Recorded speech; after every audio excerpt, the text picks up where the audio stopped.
नमस्कार दोस्तों। आज मैं आपके साथ चितकोबरा उपन्यास को पढ़ने के बाद जो समझी उसकी एक झलक प्रस्तुत कर रही हूँ, क्योंकि व्यस्ततम जीवन में सभी पुस्तकों को पढ़ पाना मुश्किल है। अतः मैंने सोचा चलो जो मैंने पढ़ा वो आपके साथ साझा करूँ। आइए देखें क्या है इस उपन्यास का केंद्र भाव। चितकोबरा उपन्यास का कथानक नारी की मनःस्थिति एवं मनोविज्ञान के इर्द गिर्द घूमता लेखिका मृदुला गर्ग की समर्थन एवं अनुभूति है। 1979 में छपा यह उपन्यास लेखिका के जीवन के उत्तरार्ध में परिपक्वता की सीमाओं से गुजरता हुआ स्वीकृति लेख है, जो कि अश्लीलता के आरोपों को सहन वहन करता हुआ चर्चा में रहा और काफी आलोचनाओं के बाद अपने अस्तित्व में सम्मान पाया।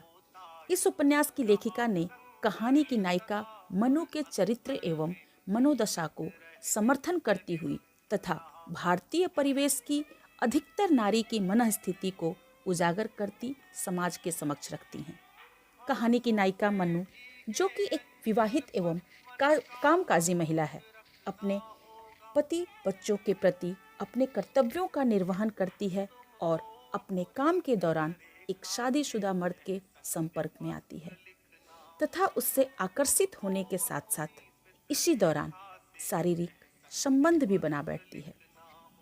हालांकि वह अपने पति को छोड़ना भी नहीं चाहती है, क्योंकि उसका पति महेश अपने सभी कर्तव्यों का निर्वाह भी करता है, लेकिन उस प्रेम विहीन कर्तव्यों के निर्वाह और अपने दाम्पत्य संबंधों से नायिका असंतुष्ट है। अर्थात एक औरत गृहस्थ जीवन में एक पत्नी, माँ आदि ही नहीं, एक नारी भी है जिसको सदैव नजरअंदाज किया जाता है। नारी में मन का संतुष्ट होना उसके अस्तित्व का द्योतक है।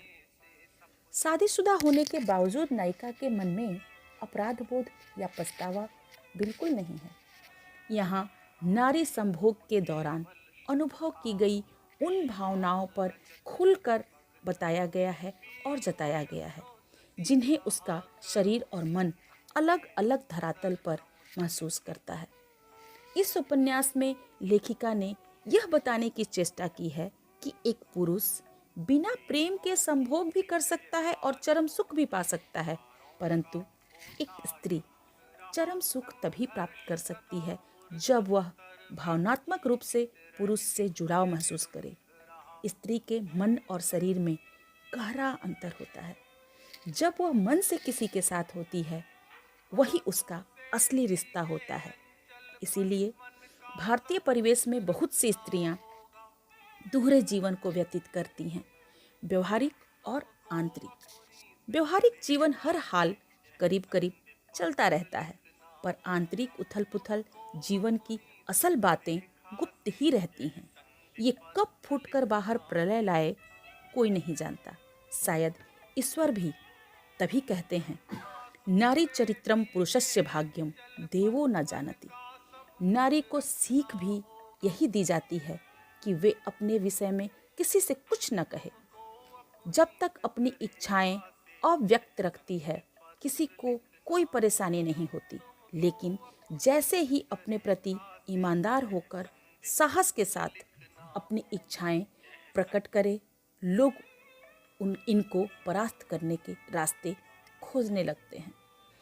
अपने शीर्षक की सार्थकता को उजागर और सत्यापित करता यह उपन्यास चितकोबरा अर्थात दागदार। क्या दागदार दामन या चरित्र इस समाज का नजरिया बदलने की क्षमता रखता है? इस पुरुष प्रधान देश में नारी का या उसकी भावनाओं का कोई अस्तित्व नहीं? वैज्ञानिक दृष्टिकोण से देखें अथवा आध्यात्मिकता की कसौटी पर कसकर देखें तो शरीर और मन दोनों अलग अलग संचालित होने वाले अवयव हैं। जब कोई मन को भाता है तो शरीर एक माध्यम होता है मन तक उतरने का। अतः चंचल मन तो शरीर की जड़ता से परे क्षणिक आगे निकलकर विषयों में भटक गया भी तो क्या।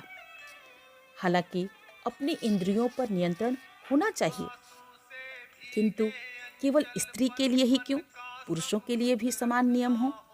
इसी असमानता के भेदभाव से भरे भारतीय समाज को रूबरू कराने की लेखिका ने कोशिश की है।